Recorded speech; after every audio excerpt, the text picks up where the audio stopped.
Nietzsche: the silent trick that gives you power, the hidden psychology of silence. What if everything you've been told about strength is wrong? In a world obsessed with noise, silence is often seen as weakness. But what if silence isn't absence, but a form of presence even more powerful than words? This video takes you deep into the psychology of restraint, where stillness becomes strategy, and absence becomes influence. We're not here to teach manipulation, but clarity, self-mastery, and the kind of quiet strength that reshapes how people see you. If you've ever felt the urge to prove yourself or explain your worth, this is your invitation to stop. Instead, discover the rare power of not needing to be understood, and the respect that follows. Stay until the end. What you'll learn might not just change how others treat you, it might change how you treat yourself. The misconception of power, when words become a trap. We live in a world that often confuses noise with authority. The louder someone speaks, the more they're assumed to be in control. The quicker someone responds, the more they're perceived as strong. But this is a misunderstanding, one that feeds on the insecurities of a society addicted to instant validation. True power is not found in how quickly or loudly you react, but in how intentionally you choose your silence. Most people speak to be seen, not to understand. They argue to defend, not to connect. They fear being misunderstood, not realizing that in over-explaining, they lose the very essence of who they are. Think back to a moment when you felt the need to justify yourself endlessly. Did it bring peace? Or did it leave you more drained, more fragmented? The truth is, power is not measured by how well you explain, but how deeply you accept what doesn't need to be explained. Every word spoken in fear of being judged becomes a thread others can pull to unravel you. That's not strength. That's exposure. What if we've been taught wrong? What if true strength lies not in dominating a room with words, but in holding space for silence when the world demands noise? In understanding that restraint is not repression, it's wisdom. It's self-mastery. And perhaps, the quietest people are not weak. They are simply those who have nothing to prove. When words become a trap, silence becomes a sanctuary.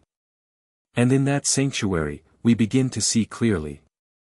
Power is not in being heard. It's in not needing to be. The hidden truth of silence: the observer always holds the advantage. Silence is often misunderstood. To many, it feels like absence, like surrender, like weakness. But silence, when chosen consciously, is not the absence of power, it is its refinement. In a world where everyone races to be heard, the one who listens holds the most leverage. They do not reveal themselves. They do not offer easy targets. While others speak from compulsion, the silent observe with clarity. Think of an argument. One person shouts, driven by emotion. The other stays quiet, choosing their words with precision, or not at all. Which one holds control? It's not the one who reacts first, but the one who waits, who watches, who lets the chaos pass without losing themselves in it. The observer is the strategist. They see the motives behind the noise, the insecurities hiding beneath the anger. They don't need to expose others, people do that themselves when they're not being interrupted. But silence isn't just tactical. It's deeply human. It allows space, for emotions to settle, for truth to surface, for understanding to grow. It says, I do not need to defend myself to exist. I can sit with discomfort and not collapse. I can let others reveal who they are while I protect the dignity of who I am. In silence, there is strength that cannot be faked. Power that doesn't need to be loud. The world might misread it as passivity, but in truth, it is awareness. A quiet confidence that comes not from conquering others, but from mastering the urge to always respond. Disappearing at the right moment. The art of being present through absence. There is a kind of presence that doesn't require showing up. A kind of power that grows in the dark. Not under the spotlight. While the world urges us to constantly participate, to be visible, to be loud, those who understand influence know the value of absence. Not every silence is retreat. Not every disappearance is weakness. Sometimes, stepping back is how we move forward. The truth is, when you're always present, you become expected. Predictable. And what is predictable loses its edge. It becomes background noise. But when you choose your moments, when you appear rarely but meaningfully, your presence carries weight. People lean in. They notice. They listen. Think of the most respected leaders, thinkers, or creators. They don't flood the world with constant updates. They speak when it matters. They act with intention. And in doing so, they shape reality without exhausting themselves in it. This is the art of presence through absence, allowing others to wonder, to anticipate, to miss you. Disappearing isn't about running away. It's about knowing when to conserve energy, when to observe from the shadows. When to give yourself space to grow quietly. You don't owe the world constant access to your thoughts, your time, or your presence. And the more you withhold, the more valuable you become. Scarcity creates demand, not only in economics, but in attention, respect, and connection. To be present through absence is to understand your worth deeply enough to know you don't need to overexpose it. You don't need to prove it constantly. Sometimes, the most powerful move is to say nothing and let your absence speak for you. Patience is not slowness, but a silent counterattack. In a world obsessed with speed, patience is mistaken for weakness. We're taught that those who wait will be left behind. That if you don't act now, someone else will. But this is a myth born of urgency, not truth. Patience isn't the absence of action, it's the refusal to be controlled by haste. It's not passivity. It's strategy. In the quiet space between impulse and response, power is born. Look closely at those who move with intention. They are rarely in a rush. Their silence is not indecision, it is calculation. Their stillness is not fear, it is preparation. The patient person watches the game unfold while others rush to make moves. And by the time the noise dies down, the patient one is already 10 steps ahead. In ancient duels, some warriors would delay a fight not out of cowardice, but to exhaust the enemy's nerves. Psychological warfare. The one who could wait the longest often won without lifting a weapon. Because what breaks a person isn't always force, it's the anxiety of waiting. The weight of uncertainty. That's the hidden power of patience. But this goes deeper. Patience isn't just a tactic to outsmart others, it's a way to restore yourself. To stop reacting, to breathe. To think clearly when the world screams for reaction. In patience, there is healing. There is strength. There is the rare clarity that allows you to see people, situations, and yourself more truthfully. Most people react because silence feels unbearable. They need to fill the gap. But the one who waits, who holds the silence without panic, gains a kind of freedom others never touch. The freedom to choose. Not to be driven. The power to act, not just react. So no, patience is not slowness. It is timing refined. It is presence sharpened. And when used well, it becomes the counterattack no one sees coming, because it arrives not with noise, but with precision and depth. The power of silence. When others expose themselves, there's a hidden truth most people overlook: silence isn't just self-control. It's revelation. Not of you, but of others. In every conversation, every argument, there's an invisible exchange of power. The one who speaks first often reveals the most. Their fears, their wounds, Their desperation to be heard all leak through their words. But the one who remains silent, they leave no trail. They become the mirror that reflects what the other cannot see in themselves. Silence is uncomfortable for many because it forces confrontation, not with others, but with the self. People rush to fill it, to escape the echo of their own insecurities. But when you say nothing, you create space. And in that space, others reveal more than they ever intended. They justify. They ramble. They unravel. Not because you forced them, but because they cannot bear the weight of the void. This is not manipulation. It's observation. A practice of presence. When you do not interrupt, people speak longer. When you do not react, people reach deeper. What's hidden in them rises naturally, like truth pulled out by the gravity of silence. And often, what they reveal is not their strength, but their confusion. Their need for validation, their vulnerability. Silence, then, becomes not just your shield, but your lens. You begin to see through noise, what's real, what's performative, what's broken. And in doing so, you gain something rare, clarity without confrontation. Insight without intrusion.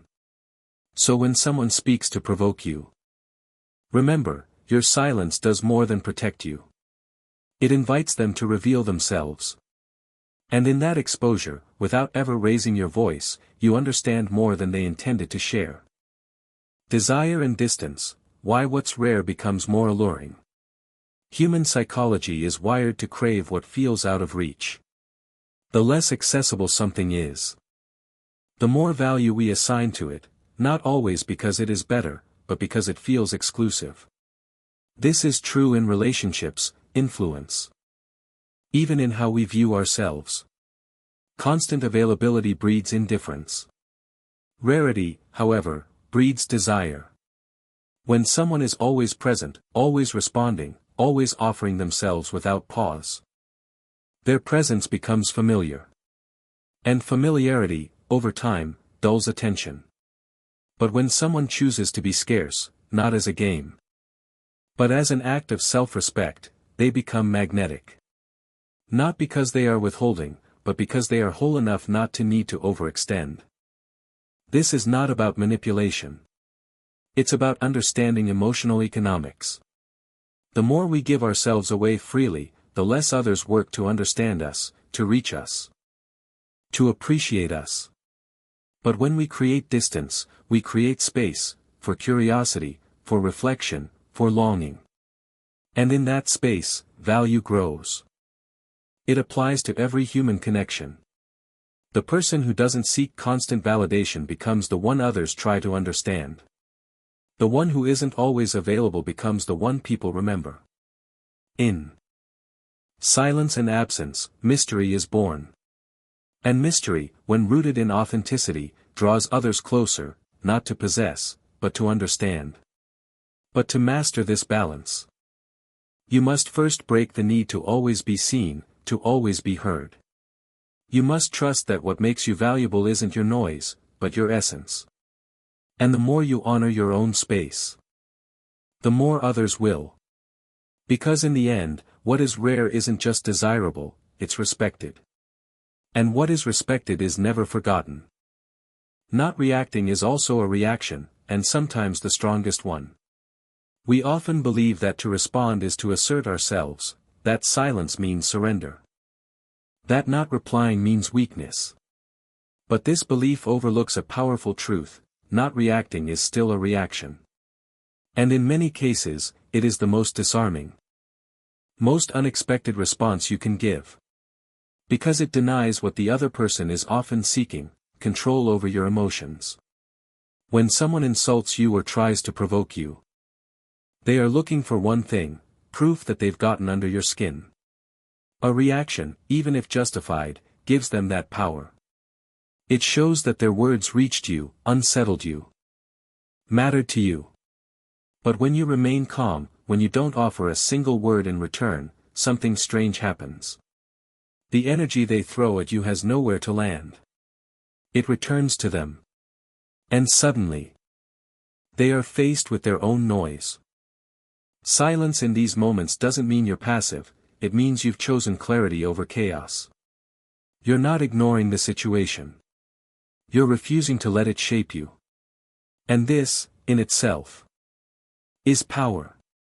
Because the strongest person is not the one who wins every argument, but the one who no longer feels the need to argue at all. But not reacting doesn't mean suppressing. It means recognizing that some battles are invitations to lose your balance. It's seeing the trap and stepping around it. Not into it. This is strength rooted in self-awareness, not pride. So next time someone tries to pull you into conflict, pause. Let the silence expand. Let their intentions echo unanswered. Not to punish them, but to protect your peace.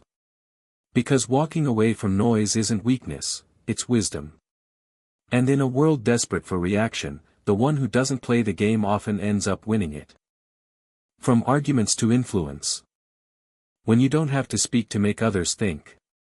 There's a point in personal growth where you realize that proving yourself is no longer necessary. You stop debating every criticism. Stop correcting every misconception, stop chasing validation. Because you understand something deeper, true influence doesn't come from speaking louder. It comes from presence, from clarity, from restraint. You don't need to win every argument to shape the way others think. In fact, the more you argue, the more you reveal your need to convince. But when you remain grounded, when you let silence follow provocation, when you answer with stillness instead of noise, people begin to notice something different. They may not say it, but they feel it. You're not reacting. You're not competing. You're centered. And from that center, you do something rare. You create space. Space for others to hear their own thoughts. Space where their assumptions collapse without resistance. When there is no pushback. The mind must look inward. This is where real reflection begins, not in shouting matches, but in moments where ego finds nothing to fight against. Influence is not about control. It's about gravity. When you live from a place of calm authority, people are drawn to you, not because you demand attention, but because you don't. Not because you force agreement, but because your silence makes others question their noise. So the next time someone challenges you, don't always rise to meet them. Let their words hang. Let the air breathe. Because sometimes the greatest persuasion is not in what you say, but in the quiet space that makes others hear themselves more clearly. You don't need to fight to win, stillness can be victory. We've been taught that victory comes from confrontation, that to win, we must engage, we must prove. We must fight. But this belief only feeds the ego, not wisdom. There's another kind of victory, one that doesn't leave scars or demand applause. It's the quiet kind, found in restraint, in calm. In walking away without needing to be right. You don't need to fight every battle that invites you in. Some conflicts are traps, carefully disguised as opportunities to assert dominance. But in truth, they're invitations to lose your peace, your time, your energy. The moment you engage, you enter their arena, under their rules. But when you don't, when you stay still, you remain free. You remain in control, not of others, but of yourself. Stillness is not submission. It's clarity. It's choosing not to dance to a tune you didn't compose. It's refusing to give your presence to chaos. And from that refusal comes strength, because what you don't react to, you don't become entangled in. You leave it as it is, and walk forward untouched. Victory isn't always visible. Sometimes. It's in what you let go of. In what you don't say. In what you no longer need to respond to. The strongest people aren't those who fight the most battles, but those who've learned which ones are not worth entering. So the next time you're pulled toward proving yourself, ask, is this fight worth my stillness? Is this a battle for truth, or just noise seeking an audience? If it's the latter, remember, your silence isn't surrender. It's wisdom choosing peace. And sometimes, choosing not to fight is the clearest sign that you've already won. Silence is not weakness, but a place of healing and inner rebirth. Silence is often misread as emptiness, as if saying nothing means having nothing to say. But silence, when chosen with intention, is not a void, it's a sanctuary. A place where wounds can breathe without being touched. Where the noise of the world fades enough for us to hear ourselves again. In a society that glorifies constant expression, silence becomes radical. It's not escape. It's return. To your breath. To your boundaries. To your truth. The more we speak to be accepted, the more we disconnect from who we really are. But in silence, we begin to remember. Not just who we are, but what we truly need. What actually matters. Healing doesn't always happen through talking. Some wounds are too complex for words. They require stillness, presence, patience. Silence allows you to sit with pain without amplifying it. It gives space for understanding to grow, not forced, but slowly, like sunlight over water. Rebirth doesn't begin in the spotlight. It begins in the quiet. In moments when you stop proving, stop performing, stop trying to be understood. In those moments, you meet yourself again, not as the world sees you, but as you really are beneath the noise. So the next time you feel the need to explain, to defend, to speak just to fill space, pause. Maybe what you need is not a louder voice, but a deeper silence. One that doesn't hide you, but holds you. That doesn't demand answers, but offers restoration. Because silence isn't the absence of strength. It's the ground from which it grows. Withdrawal is not to disappear, but to be seen in a more valuable way. There's a difference between vanishing and withdrawing. One is driven by fear, the other by awareness. When you withdraw with intention, it's not because you're giving up, it's because you understand that constant presence can blur your value. In stepping back, you allow yourself to be seen differently. More clearly. More truthfully. People often chase visibility, thinking it proves worth. But presence without purpose becomes noise. And the more noise you make, the less others listen.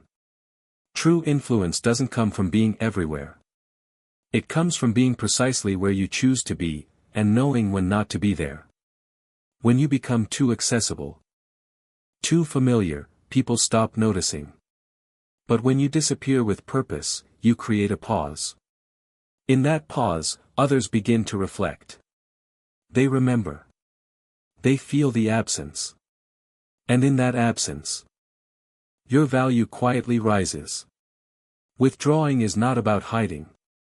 It's about reclaiming control of how and when you engage with the world. It's understanding that your energy is not infinite. And your presence should be deliberate. You are not meant to be consumed endlessly. You are meant to be experienced with intention.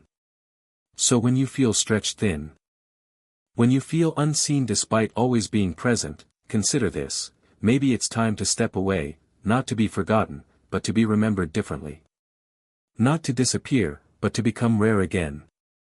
Because in rarity, there is reverence. And in choosing when to return, you teach the world how to treat you, not by demanding respect, but by embodying it first. Silence, distance, and awakening. The journey back to true power. We've walked through each part like climbing steps of the inner world, from silence to patience. From distance to deliberate presence. Not to become someone who controls others, but to understand ourselves, to protect our peace, and to live more deeply in a world that constantly pulls us outward. True power doesn't come from making others listen, it comes from no longer needing to speak in spaces that don't deserve your energy. Self-mastery isn't about outer toughness, but the ability to remain centered while everything else wavers. And lasting influence isn't measured by how often we appear, but by how deeply we are remembered when we're no longer in the room. Silence is no longer a shield. It is a conscious choice. A sanctuary for healing, for rebirth, and for rebuilding from the inside out. When you learn to withdraw at the right moment, to refuse unnecessary reactions, and to show up with clarity, you not only guard your peace, you teach others how to respect it. And that is the highest form of power. Not needing to play the world's game, yet never losing your worth. Not speaking just to be heard, not reacting just because you're provoked. Not showing up out of fear of being forgotten. But living with such clarity, freedom, and depth, that even your silence becomes a language of presence.